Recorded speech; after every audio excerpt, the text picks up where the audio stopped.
Varun Sanyal, fighting for a dream. At just 25, Varun Sanyal has already lived a life shaped by discipline, bold choices, and an unshakable dream. His journey spans continents, cultures, and compact ages. Born in Gurgaon, Haryana, to Mr. Sanjeev Sanyal, a renowned global economist, and Mrs. Smita Barua, a distinguished counseling therapist. Varun was raised in Singapore. Straight out of high school, he served 2 years in the Singapore Armed Forces, where he discovered his passion for mixed martial arts. Trained across the globe and proudly representing India, Varun Sanyal is not just a fighter, he is a force. Fresh off his second Indian National MMA Championship win on May 18, 2025, Varun's story is one of grit, glory, and a relentless pursuit of purpose. Today, we bring you an exclusive look at the man behind the medals and his mission to put India on the global MMA map. But it was in London, while pursuing a degree in business management, that Varun truly stepped into the cage, both literally and figuratively. Despite graduating with first-class honors, he chose an unconventional path, walking away from corporate security to fight for something bigger. Today, Varun is a two-time Indian National MMA champion, a state-level title holder, and has proudly represented India at 3 international tournaments. At the 2023 IMMAF World Championships, he was ranked top 5 globally in his category, securing 2 major wins and finishing in the top 8. Driven by fierce passion and national pride, Varun is not just fighting opponents and chasing medals, he is challenging norms. His mission to become a world champion and inspire a new generation of Indians to chase their dreams unapologetically. Varun Sanyal, proud Indian, relentless fighter, on a mission to prove that India belongs at the top of the global MMA arena.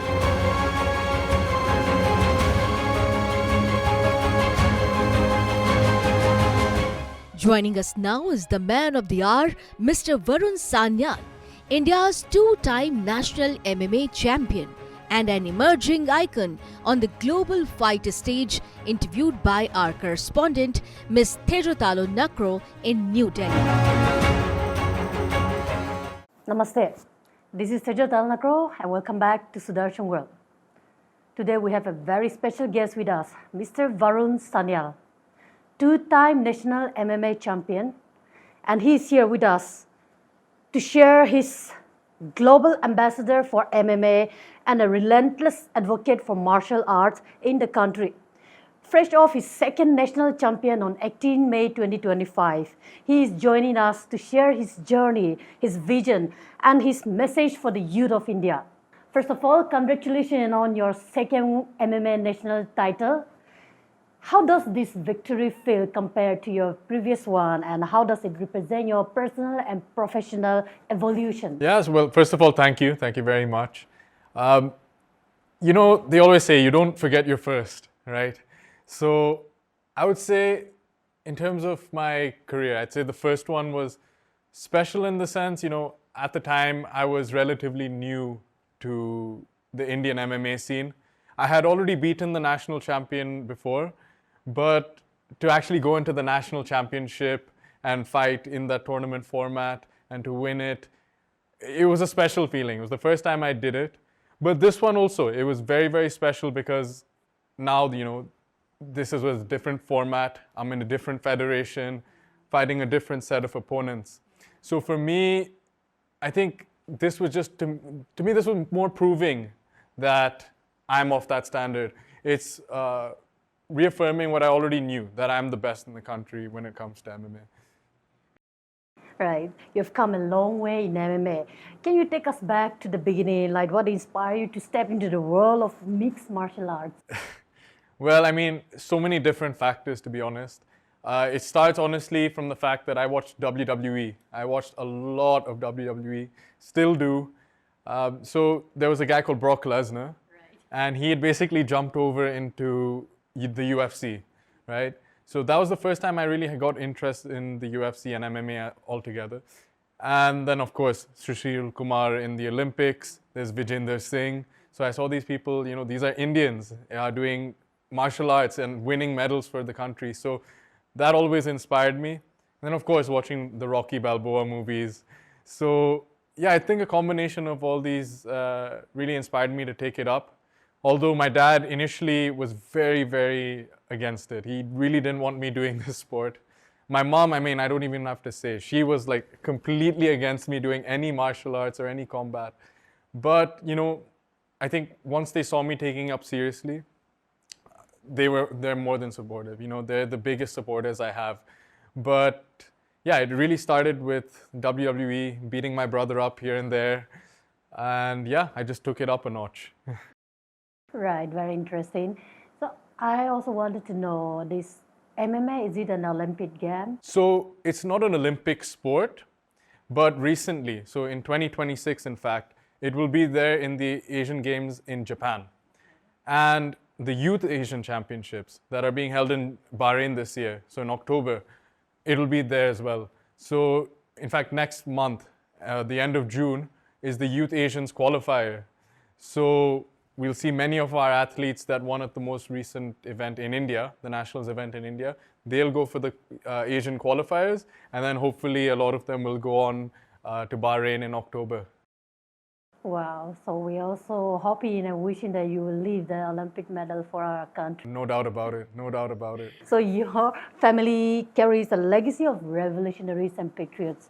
Yes. So how does that heritage influence your growth, discipline, and fighting philosophy? Oh, that's an interesting question. Well, I'd say, okay, so first of all, it's one of those, I think the traits that have been passed on has been passed on generationally.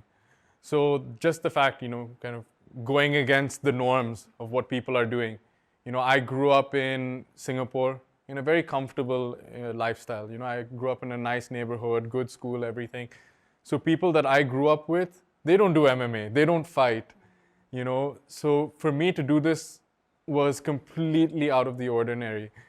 So I think that's something I got from my family, just going against the grain.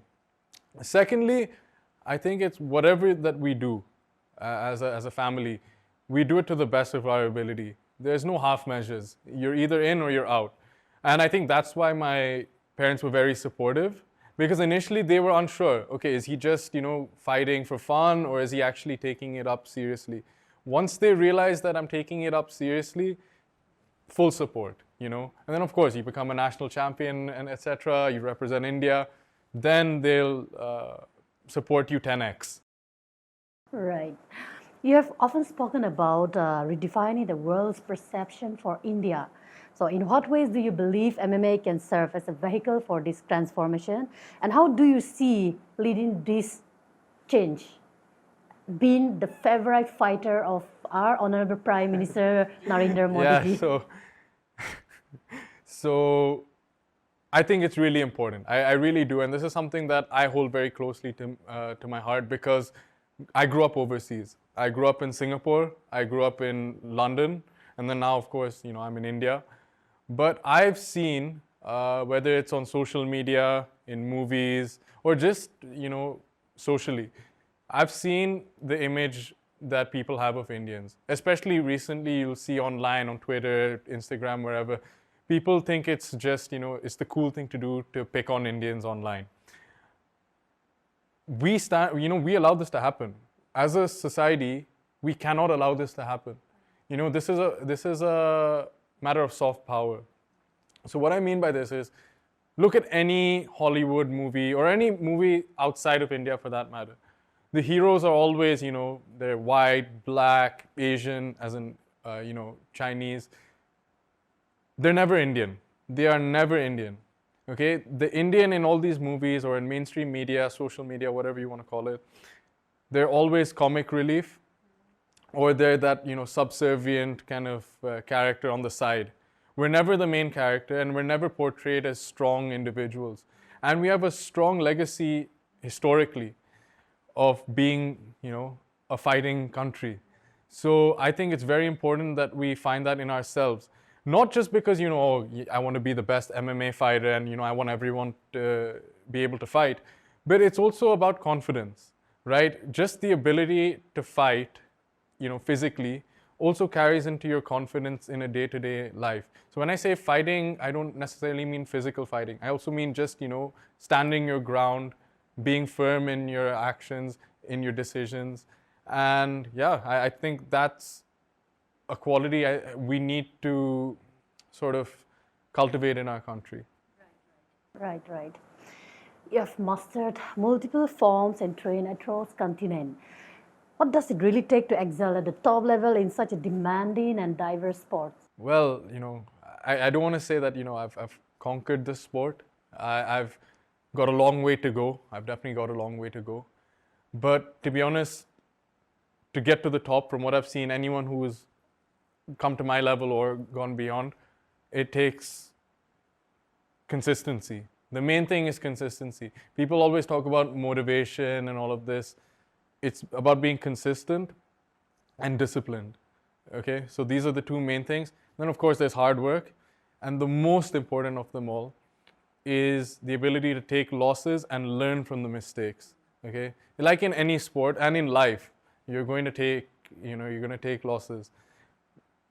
It's about how you bounce back from that, and then again, consistently working on it, working hard on it, and building on those mistakes. And I think that if you continue to do that, you become unbreakable. So I think, if I continue to do that moving forward, it's inevitable that I'll become the best in the world. Right. The MMA circuit is filled with tough competitions and camaraderie. So what have you learned from your interaction with fellow fighters, and what advice would you give to the young Indians aspiring to join this world? Oh, well, to be honest, I've trained so many places around the world. I've fought in different parts of the world. And from each person that you train or fight with or interact with, you learn something new.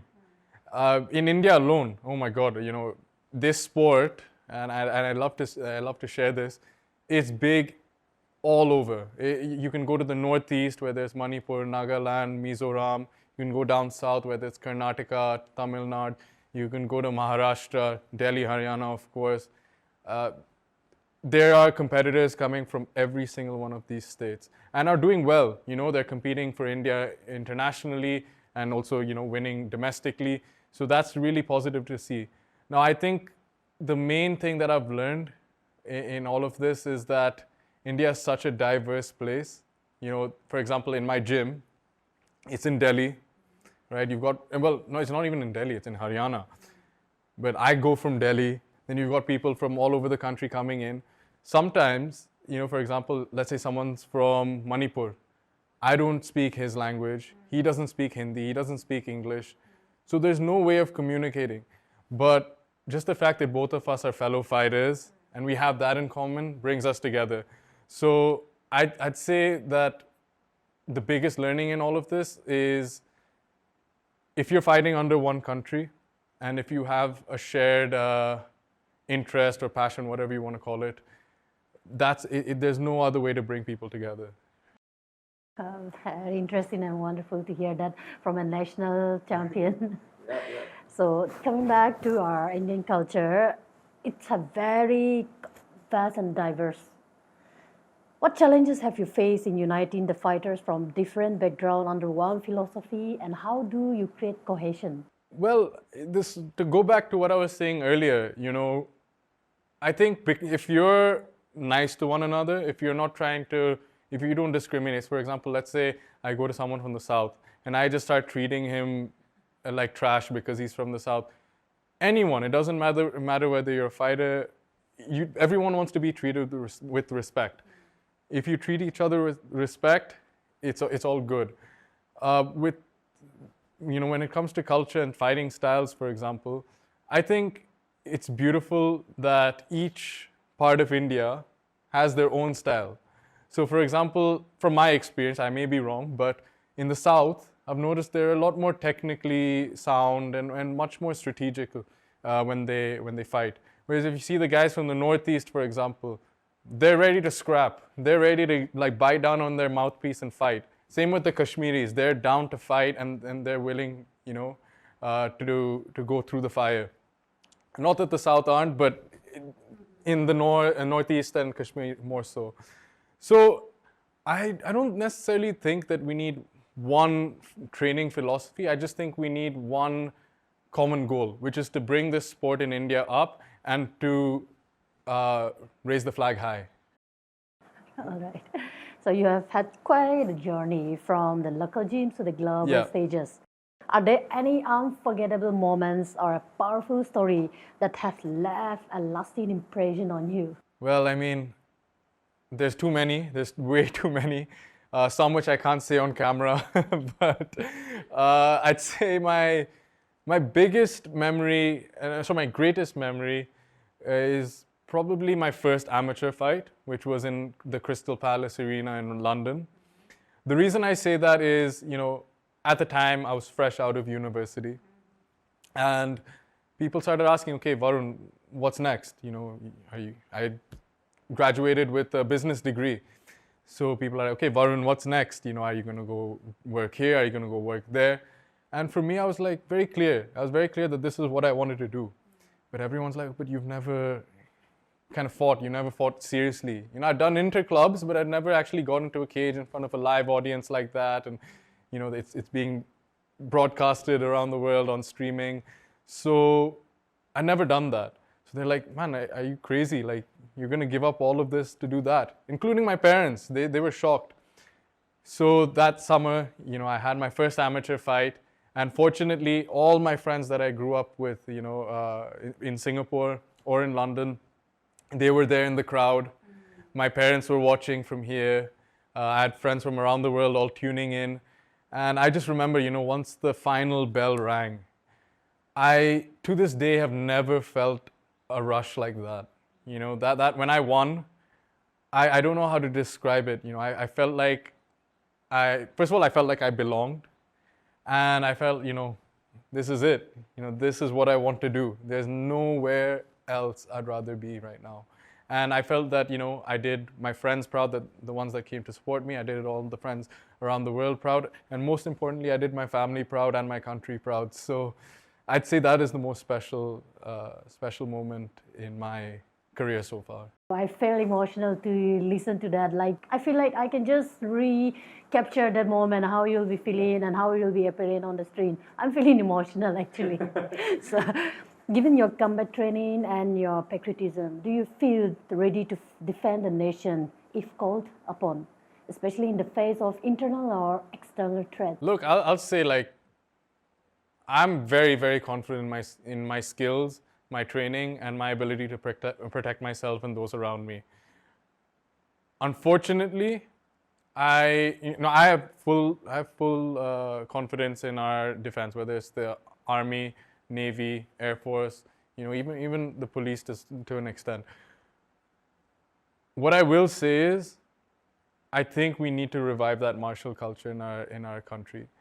And the reason I say this is because, okay, let's take this conflict with India and Pakistan. Yes, people will say these guys have guns and your martial arts training will be useless. And this is true for a warlike situation as well. You've got two soldiers with guns. They're like, oh yeah, how does it matter? Where's your martial arts training going to come into use? So where it comes into use and why it's important is because when you're training for fights or when you're doing martial arts training, you're getting used to being in a fight or flight situation, under stress, performing under stress, and literally fighting. So it's getting used to that, because once you get used to being in that environment, you get used to something called pulling the trigger, right? So let's say, please don't, but let's say you attack me now. I know that I can keep my composure and protect myself. I know that if you threw a punch at me, I can throw one back, okay? And I'm very confident in that. However, what tends to happen, okay, and you'll see this in a lot of fights if you just observe on the street or you see on YouTube, those who are untrained, and how you differentiate a person that's trained and untrained, is that the untrained person in a conflict situation, combat situation, whatever, will freeze. So if you're not used to, that situation, even if I give you a gun, so say I give you a gun right now, how confident are you that when it came to protecting yourself, you'll be able to pull that trigger? I think people would be very surprised. People would like to think that, oh yeah, I'll pick up the gun and shoot.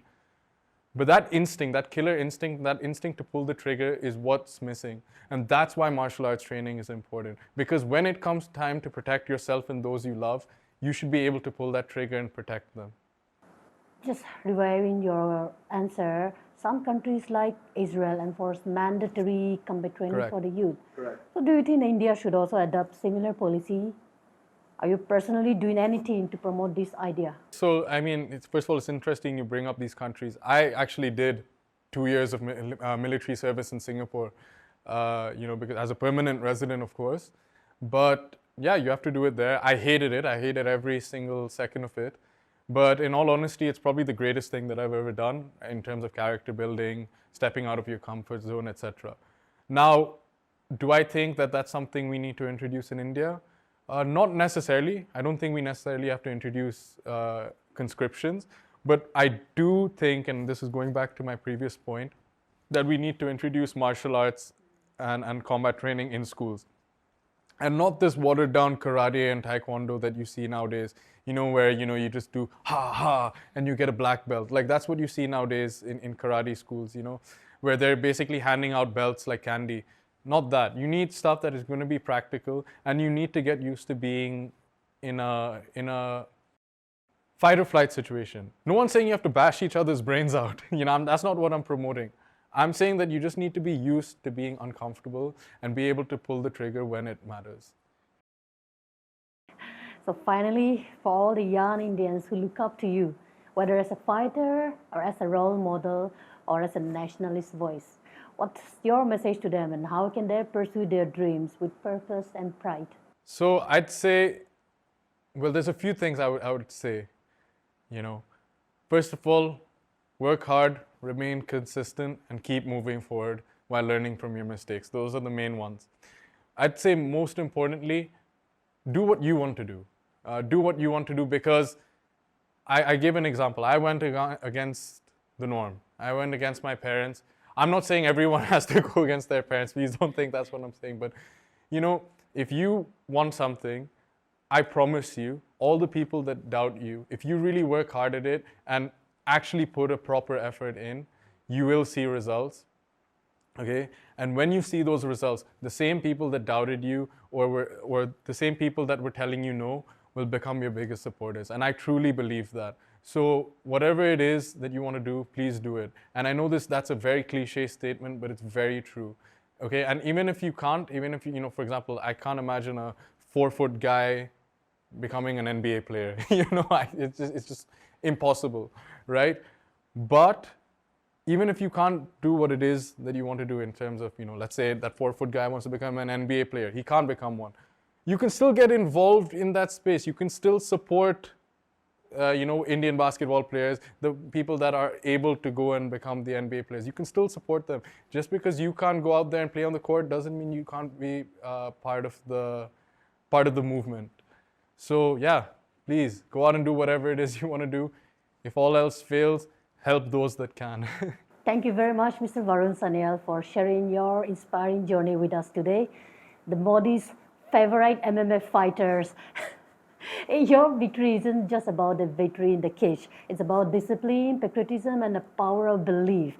And we wish you continued success, and may your mission and the dream to inspire new India through MMA reach even greater height. Yeah, thank you very much. This is all we have today. Stay tuned with us. Jai Hind. So as you can see, this is your standard boxing glove, that you see in the Olympics and all of that. So in MMA, the gloves are a lot smaller. They're very tiny. So put it on. so you can see. Wrong side. Just here. A lot less padding. Not much padding. When you hit, you feel it. You really feel it. So you can see the difference here. This is an MMA glove. Obviously an amateur rule set. If you go to the pro rule set, it's even smaller than this. Now this is your standard boxing glove, which you see in the Olympics and in training videos. So you can see this one obviously, it's got more cushioning.